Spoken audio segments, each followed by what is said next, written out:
MS Swaminathan वो वैज्ञानिक जिन्हें हरित क्रांति का जनक भी कहा जाता है। यही वो नाम है जिन्होंने भारत को अनाज उत्पादन के मामले में आत्मनिर्भर बनाया।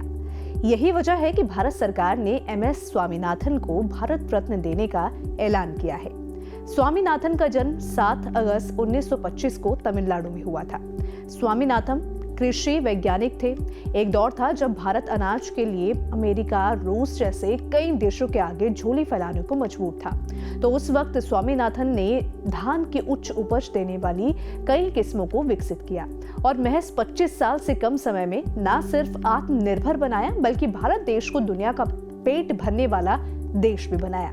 तो चलिए जानते हैं कि आखिर भारत में हरित क्रांति की शुरुआत कब और कैसे हुई और इसमें स्वामीनाथन की क्या भूमिका थी। एक जमाने में भारत अमेरिका से मंगाए गए अनाज पर पूरी तरह निर्भर था। साल 1965 तक भारत में गेहूं का उत्पादन मुश्किल से 1 करोड़ 20 लाख टन था। फिर साल 1968 आया जब शुरुआत हुई हरित क्रांति की। इसका उद्देश्य देश को अनाज उत्पादन के मामले में आत्मनिर्भर बनाना और साथ ही खेती को आधुनिक रूप देना था। और इस उद्देश्य को पूरा करने के लिए स्वामीनाथन ने धान, गेहूं के साथ साथ कई फसलों के उन्नत बीज विकसित किए गए। पहले साल 24 लाख हेक्टेयर में आधुनिक विधि से ज्यादा उपज देने वाले बीजों की बुवाई की गई, जिससे उत्पादन बढ़ गया। इसके बाद साल 1971 आते आते उन्नत बीजों का एरिया बढ़कर 1 करोड़ 50 लाख हेक्टेयर हो गया। इससे देश में हरित क्रांति की लहर आ गई। इसका असर सबसे पहले पंजाब, हरियाणा, उत्तर प्रदेश और आंध्र प्रदेश के खेतों में देखने को मिला। हरित क्रांति की वजह से देश में अनाज का प्रोडक्शन बढ़ गया। साल 1971 में अनाज की कुल पैदावार 10 करोड़ 40 लाख टन तक पहुंच गई, जो कि 1965 और 1967 की तुलना में 40% ज्यादा पैदावार थी। कहा जाता है कि MS स्वामीनाथन 1943 के बंगाल के कंगाल को देखकर बहुत परेशान थे। तभी उन्होंने बायोलॉजी की पढ़ाई छोड़कर कृषि विज्ञान को चुना ताकि देश में अनाज की उपज बढ़ाई जा सके। स्वामीनाथन पढ़ने में काफी ज्यादा अच्छे थे। स्वामीनाथन ने ही नॉर्मन बोरलॉग के प्रयोग को भारत में आगे बढ़ाने का काम किया था। उन्होंने गेहूं की ज्यादा उपज वाली किस्म को अपनाने के लिए लोगों को जागरूक किया।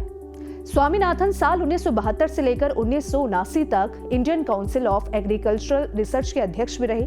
उन्हें कृषि सेक्टर में विशेष योगदान के लिए पद्म भूषण से भी नवाजा गया है। स्वामीनाथन ने देश से भुखमरी मिटाने का काम किया। उनके बदौलत देश में अनाज का उत्पादन बढ़ा और सभी को भरपेट खाना मिलने लगा।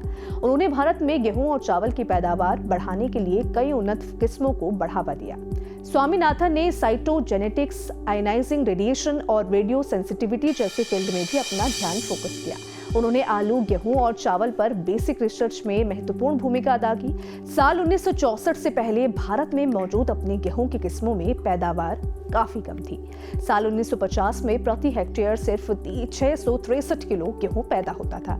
हमारे अपनी किस्मों के गेहूं के तने 115 से 130 सेंटीमीटर तक लंबे हुआ करते थे, जिसकी वजह से वो गिर जाते थे। उन दिनों अगर यहाँ पे बात करें सिंथेटिक फर्टिलाइजर की, तो तब भी सिंथेटिक फर्टिलाइजर यूरिया भी आ गया था। अब ऐसे में हमें गेहूं का उत्पादन बढ़ाने के लिए गेहूं की बौनी वैरायटी की जरूरत थी जो सिंचाई और यूरिया को सह सके और गिरे नहीं। ऐसे में स्वामीनाथन 1967 में मेक्सिको के सीड्स को पंजाब की घरेलू किस्मों के साथ मिश्रित करके उच्च उत्पादकता वाले गेहूं के बौनी वैरायटी वाले सीड को डेवलप किया उन्होंने, जिसके बाद इस मुश्किल से भी निजात पाया गया। आपको यहाँ बता दें कि स्वामीनाथन वो शख्स थे जिन्होंने 1949 में सिविल सेवा परीक्षा पास करने के बाद भी भारतीय पुलिस सेवा में शामिल नहीं होने का फैसला किया था और इसके बदले उन्होंने कृषि के क्षेत्र में काम करने को प्राथमिकता दी और आज उन्हीं के बदौलत देश अनाज के मामले में आत्मनिर्भर बन पाया है। हालांकि इसको लेकर आप क्या सोचते हैं, आपकी क्या राय है, कमेंट सेक्शन में जरूर बताइएगा। वीडियो पसंद आई तो वीडियो को लाइक शेयर करना ना भूलें। धन्यवाद।